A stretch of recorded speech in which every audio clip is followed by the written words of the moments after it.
All right, it is time to talk a little football. And, we love talking football on this show. And, of course, it's the Sports Grill, Miami Dolphins Insider Report with the one and only, yes, sir, ALAiN POUPART. And, of course, you can follow him. You see the Twitter handle right there, POUPART NFL. He is at camp. And I guess everything to report has been reported, right? Because it's a walkthrough. So you're not really going to learn much there today, right? It's one of those boring practices. Very much so. Very much so. I can actually take some time away from it and walk away to a nice location with no sound because there's really nothing going on. Yeah. I mean, other than the guys who are not here, guys who are here, for example, Liam Eichenberg being back. We saw Brandon Jones make an appearance, but that was only for warm-up. Same with Hunter Long, and then Jesse Davis not being here. We don't know exactly what's going on with that just yet. Right. Okay. Now, I saw the press conference, and I think I nailed it a couple of days ago when I talked about this, and you guys were like delving into what was going on with the play calling and all that stuff. And yesterday, I kind of talked about it, that I love the way Flo has set it up with the offense and defensive coordinators telling Charlie Frye. And Charlie Frye is a guy that's played the game at this level. He knows what he's seeing. And I think the best guy to talk to Tua and tell him to play and then give him a tip or something that he sees. I love that coming from Charlie Frye. I think that makes a lot of sense. And I thought it was really cool the way the coach explained it to everybody, how you got one guy seeing the front side of the play, the back side of the play, another guy seeing the lines and all that stuff. I thought that was really killer insight on everything going on. Your thoughts on all of that? Well, yeah, it was interesting, but it certainly would have been nice to know, to get some kind of determination as, okay, well, there has to be some guy who's the one calling the plays, really relaying that play to Charlie Frye, who then relays it to Tua.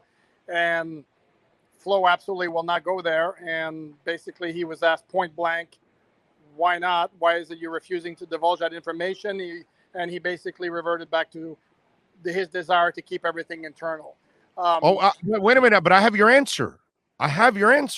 Go ahead. Why the hell should he tell you which one of the six guys is saying it? Because then the opponent knows, and then they'll have that some bitch on the other side with the binoculars focused in on the guy, trying to read lips, trying to figure out anything. Because you know how it is. Oh, come on, Big O. Come on now. Come on. He's got Belichick in the same division. He's got the ultimate cheater. Come on, Big O. Cheater in the division. Oh my God. I thought I was a conspiracy theorist. Holy moly. I hope you were joking, because that's way out there, my man. Today I'm not Orlando. Today I'm Oliver Stone. Got it. So there you go. See, he has to prepare, because in the division he has the ultimate cheater. So he cannot give away who the hell's calling plays. I'm with Flo on this, bro. Keep it top secret. I like it. Well, in that case, Oliver makes a good point. Or Big O, I think, would probably agree that there's really no purpose other than wanting to be secretive, which is the same deal we're dealing with injuries, where everybody's day-to-day, even the guys who have been out for 3 weeks. Yeah, I was laughing the other day when you asked the question about, I forgot who was injured, and you go to him, is that one of those day-to-day things? it was Ethan Carter, the tight end, and guess what? He's not out there today. That's it. No, he actually volunteered something major based on our standards today, when he said that Alan Hearns at some point is going to go on IR because of the wrist surgery that he has to undergo, and he's going to be out 3 months. Now, the question is he going to go on IR before the cut to 53? Likely. That means he's out for the season. Or do they keep him at the 53 and then put him on IR, which allows him to come back at any time after 3 games? Again, my guess is it's going to be IR before the cut to 53, but that's not been determined yet. Right, exactly. And I think it would make a lot of sense what you're saying. I mean, he wasn't really going to make this roster. There's going to need to be a lot of injuries before. Although where I feel bad for him is he would have made somebody else's roster because he's a really solid. What's it called? What's it called? Um, damn it! He's a sure-handed kid. He helps you move the chains. What's the word? Possession guy. Possession guy. That's it. He's one of those cats, and a lot of people could use a guy like that. I don't think it was needed on this team right now because they were deep enough, but he would have made somebody else's roster. I think he's one of those guys that we were talking about that they had a plethora of receivers. He was one of those guys I think would have found work somewhere else. You agree? I agree. He's a good solid veteran who's not going to be a difference maker, but he can help you in a pinch if you're having injury issues. Yeah, and move the chains and things like that. I think they have a younger version of him in Isaiah Ford. So that's kind of, you know what I mean? If they're going to choose. Oh, go ahead. No, I was going to say who's also not at practice today, which on a day when the Dolphins have to make roster cuts is always a little bit worrisome if you're a fan of his. However, considering how short they are at wide receivers, they need the bodies for practice reps to begin with. So I'd be very surprised if he was among the 5 cuts that they have to make today.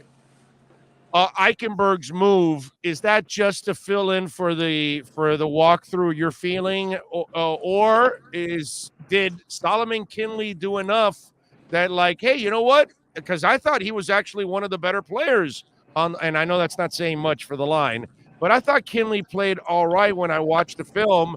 Do you think Kinley kind of got back into the good graces to get that left guard spot? I think he's in the mix. I don't think it's a slam dunk that Eichenberg lands a starting job as a rookie, even though, as we've discussed before, that would be really, really problematic considering that, you know, they traded up and gave up a 2022 third-round pick to get him. But I don't think he's a lock. I think if Jesse Davis is fine physically and once he gets back into action, that's your starting right tackle. I'd be very surprised if they went with Eichenberg. Again, you're making the transition not only from college to the NFL, but he was a left tackle at Notre Dame. You're asking him to switch to the right side and protect Tua's blind side. Don't think that's really, really ideal.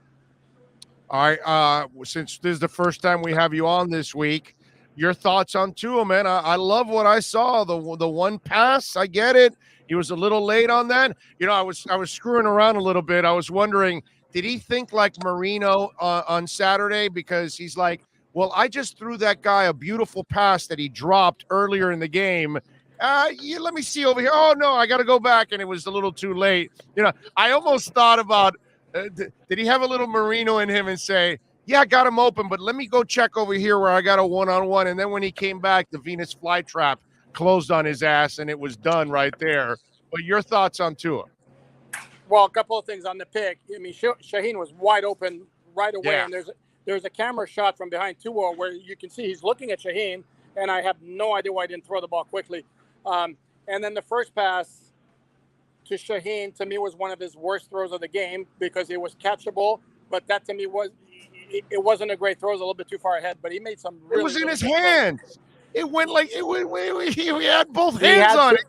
You got to catch that. You got to catch that. He had to dive for it, number one. Number two, he had a DB on his back once he got his hands on it. That was not a good throw. Sorry, I'll disagree with you on that one. And then you got to. I think a lack of vaccine really hurt him on that one. But go ahead. We had to go there. But outside of that, I thought he was, borderline brilliant. He had some throws. The third down completion, the long throw to Gesicki to me was no big deal because the protection on that particular play was ridiculous. He had all day to throw. No, but it was beautiful touch. But it was beautiful touch. Again, he had all day to throw. I'm sorry. Again, to me, he had 5 other throws that were better. And none better than the third down throw to Gesicki, where Gesicki wasn't really open, and he just put it right beyond the reach of the defender to allow Gesicki to make the catch. That was brilliant. The third down throw. Wait a minute. You mean he made the catch with a DB on him that Shaheen couldn't make? Is that what you're saying? Did I not say that? I'm sorry. Oh, so okay. We give Shaheen praise. No. Two differences on that play. Two differences on that play. Number one. Okay, there we go. We're back. Go ahead. What were you going to say? There you go. Come on. 2 differences. The one on Shaheen, he threw it farther than he needed to because Shaheen was a little bit open. Okay, that's number one. It was a much tougher catch than the one Gesicki made. Okay, so, dude, I'm with you. I thought Tua had a great game. I even wrote a Yeah, column saying why Tua's I know. debut was such a I read it. success. Okay. And then the third down throw to Matt Collins, when he literally right after he threw the ball, he had Austin Jackson falling into his legs, and the There. window again Was it- also Oh, we're was not very okay. Go big. ahead. I'm sorry. No, then that window also wasn't Hmm. very big. He also did a great job one time escaping the rush, kind of moving his feet, dancing around the pocket, and then dumped it off to Malcolm Brown for what, a 7-yard gain or something like that. I mean, I will go as far as to say I was not impressed by Tua in any game last year the way I was impressed with him Saturday, and that includes the interception. Are you serious? That throw against Arizona was an absolutely freaking phenomenal last year, What I said, where he throws Omar, the I'm DB. talking about the whole game. I mean, Omar, I'm sorry, Big O. Big O, I'm Yeah, talking about I the know, I whole get game. that, but that zone of game, he had some plays in that zone of game, dude. I thought he actually played a pretty good game in that one, and that throw he made. What's the name of the DB that's from here that he's in Minnesota now? He read it perfectly and threw it opposite to Parker on the other side, and he had anticipation and everything. That was a sick ass throw on his part, and that's the one thing that I see with Tua. I've seen from day one. And that's the thing that I think people are they're going to learn about him. I think he's going to be the craftiest quarterback they've had back there in forever, actually. I don't even know if they've ever had a guy that can move around like him and buy time. You know, Marino could slide a foot or two or whatever and make it amazing with his arm. But this kid, I think, is going to be the craftiest quarterback they've had ever back there in the pocket. I really believe that. Okay, but don't misunderstand me. I'm not saying he didn't have a good game against Arizona. I am telling you, I get you. I don't recall him making that many really, really impressive throws and decisions in any game last year as he did against Chicago. I mean, I was, I had my reservations about him heading into the season, and he showed me a lot in that game against the Bears. It was, I mean, as a preseason debut went, it was as promising as it could be. Yeah, I think the kid's going to be a badass. I'm not worried about that, but I am worried about the O-line, which they kind of did enough to give him time to pass, but man, they could not move anybody off the ball. Your concerns right now with the O-line. Well, I hate to pinpoint one guy, but to me, Austin Jackson is like every time Tua dropped back to pass. I mean, Jackson's guy was in the backfield next to Tua. I mean, it was rough. Yeah, he was reaching out of balance constantly. Yeah, Yep. I know. And even was it the first play where he was called on the penalty? Immediately at the snap, he leaned forward against the pass rusher and got himself out of position. Wound up having to grab the guys as he's going around him. And it's like like I said, every single time Tua went back to pass, it was rough. I didn't like the play of Adam Pankey either. He was rough in protection as well. Who was a guy who maybe you were counting on to be one of your top backups. That offensive line is problematic. There's no question about it. But to me, the biggest concern right now has to be Austin Jackson. I thought Kinley played all right. I thought Hunt played all right. And I thought Dieter wasn't actually bad. I thought he did a serviceable job there at the center. Now, he also struggled to move people in the run game too, but I thought he did pretty well. You know, I thought he did decent, let's say, at that spot. Your thoughts on the interior? No, actually, I thought they were fine, and that's going to be an issue with Dieter. He's not a road grader. That's not his game. That was his issue as a rookie, and that's probably going to be his issue with him throughout his NFL career. What he's got to make it up with is good technique and fundamentals and pass protection. I will tell you one play I think that people might look at as an indictment of the offensive line was the run for a 2-yard loss by Malcolm Brown on that 3rd and goal from the one. Well, if you look at the replay, what happened is you have a couple of guys who are chop blocking, and it created a big gap that allowed the linebacker to shoot through it and drop Brown.